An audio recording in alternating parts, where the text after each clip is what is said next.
NFL arrests and affairs are literally so out. So let me tell you about one of the most wholesome player stories in the NFL. Let's talk about Super Bowl MVP Kenneth Walker III. The Chiefs just signed Kenneth. Before we get into that, Kenneth Walker is a 26-year-old Libra from Arlington, Tennessee. He was a 3-star recruit out of high school, but before his senior year, doctors found a blood clot in his lung and told him he might never play again. But as an athlete does, they get a second opinion, and he was cleared to play. He transferred to Michigan State, became a Heisman finalist and a unanimous All-American in one season, and then went second round to Seattle in 2022. In Seattle, he was always the guy, but never fully the guy. His co-starter, Zach Charbonnet, shared a lot of that clout with him. Then Charbonnet tore his ACL in the divisional round of 2025, putting all the pressure on Walker. And to make a great story, of course, he stepped up, averaged 104 rushing yards per game in the postseason,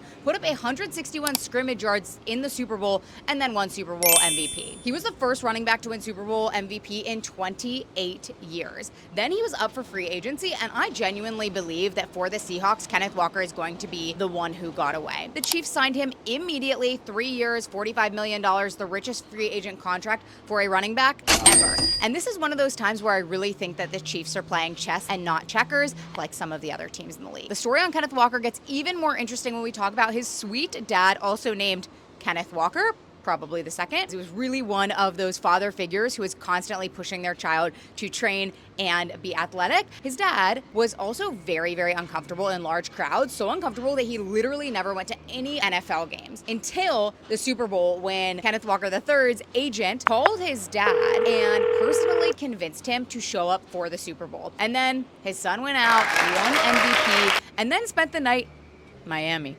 And then spent the night in the hotel with his family after the Super Bowl. A family man, and definitely going to be the one that got away for the Seahawks. Send this to someone who lost faith in the Chiefs last year and needs another reason to reinvest in the team.